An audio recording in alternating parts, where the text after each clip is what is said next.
Hi, my name is Joe Walco. I'm from Lenco Marine.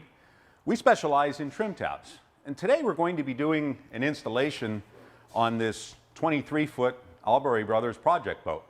We have our 12-inch by 12-inch edge mount trim tabs. We have our electromechanical actuators. And then we have all of the mounting brackets that we're going to use to put the trim tabs on this vessel. We're going to connect to our new all-in-one switch. We're going to use our extension harnesses to make sure that we have enough length of wire to connect them. And then we have a couple simple hand tools that we're going to use to perform the installation. I have the drill already outfitted with our 3/16 drill bit, which is the proper drill bit size for the fasteners that we use. We have a driver, then a couple hand tools. We have a Phillips screwdriver, a straight screwdriver, a couple half-inch wrenches, a half-inch ratchet.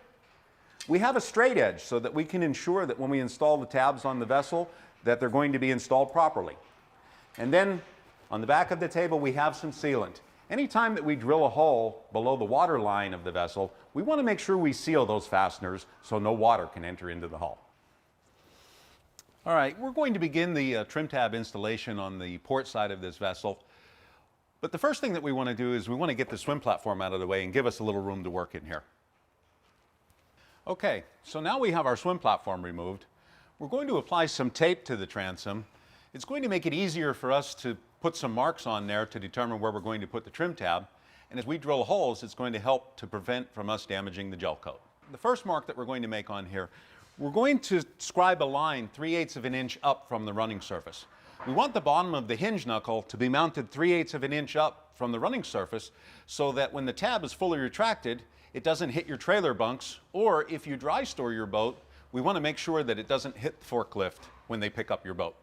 All right, we've temporarily assembled our tab so that we can dry fit it to the transom and mark the hole locations where we're going to drill to mount the tab.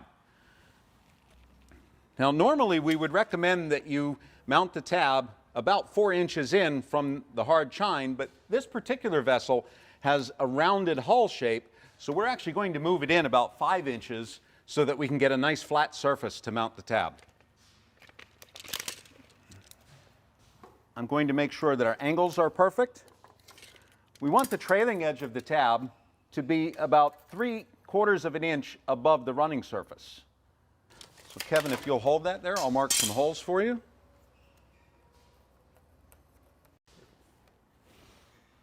Okay, now we can remove the tab and we're going to disassemble it again so that we can use our brackets to drill our final mounting location.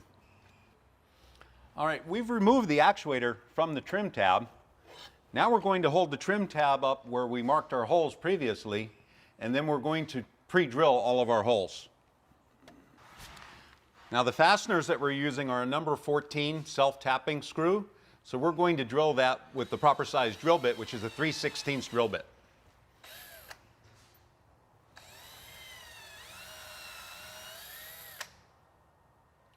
We're going to hold the upper bracket up against the transom where we created the outline so we can mark the holes for that next. Now the upper bracket has 4 holes in it. We have 3 mounting holes, and then we have a hole where the wire actually passes through the upper bracket. The 3 mounting holes will be drilled with the 3/16 drill bit. Where the wire passes through must be drilled with the 3/8 drill bit.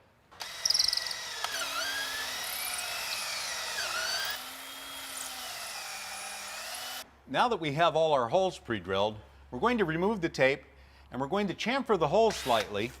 Chamfering the holes prevents the gel coat from cracking as we tighten the fasteners. Now we're going to assemble our actuator to our tab and begin our installation.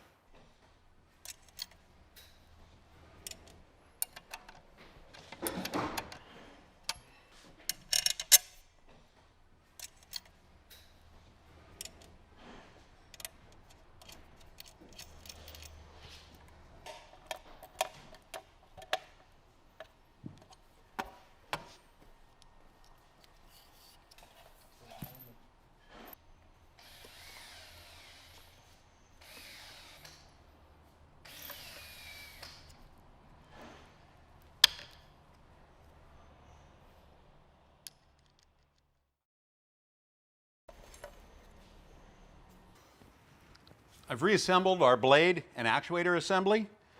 When I put the lower fasteners on, I tightened all the lower fasteners. The upper mounting bracket, I just slid it onto the wire along with a seal, and that will facilitate the installation of the upper bracket. Now, before we install the trim tab, we're going to apply some sealant in the area where we drilled the holes previously. The sealant that we're using is a marine grade sealant that is designed for underwater use. The particular one we're using is 3M 5200. Now that we have our sealant applied, we're going to begin installing the fasteners for the tab. When you purchase the trim tab kit from Lenco Marine, all of the required mounting hardware comes with the trim tab kit. All right, we're now going to pass the wire forward through the transom and then begin mounting the upper bracket. We're going to apply a small amount of sealant to the wire before we pass it through the transom. And we're going to leave a very small amount of slack in the wire so that as the actuator moves, it doesn't pull too tight on the wire. Now we're going to install the upper fastener that connects the actuator to the upper mounting bracket.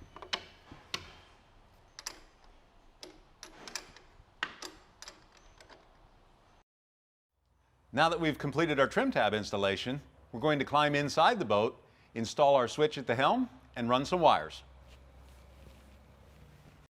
All right, to connect our actuator to our extension harness, we have to insert the terminals on the actuator wires into this Deutsch connector. On one side of the Deutsch connector, there is a small number 1.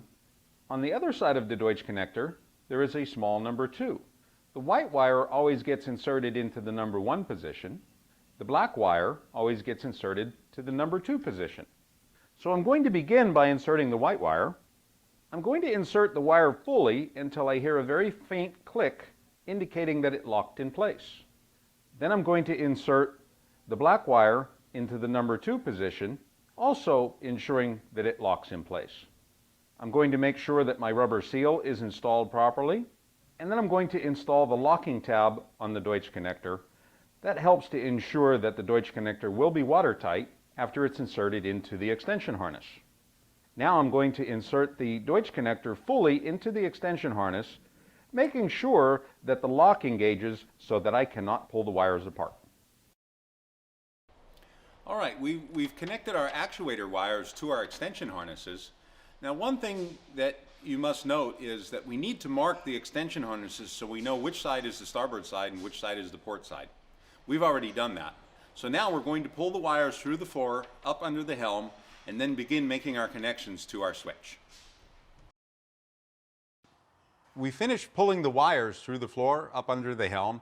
Now we're going to begin installing the switch to control our trim tabs.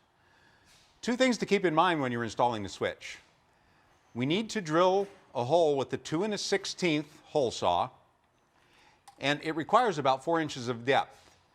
When you're drilling, you want to make sure that there's no wires behind the area that you're going to drill so that we don't do any damage. This dash is already pre-drilled for us with the 2 1/16 hole. Now Kevin's going to begin the installation of the switch.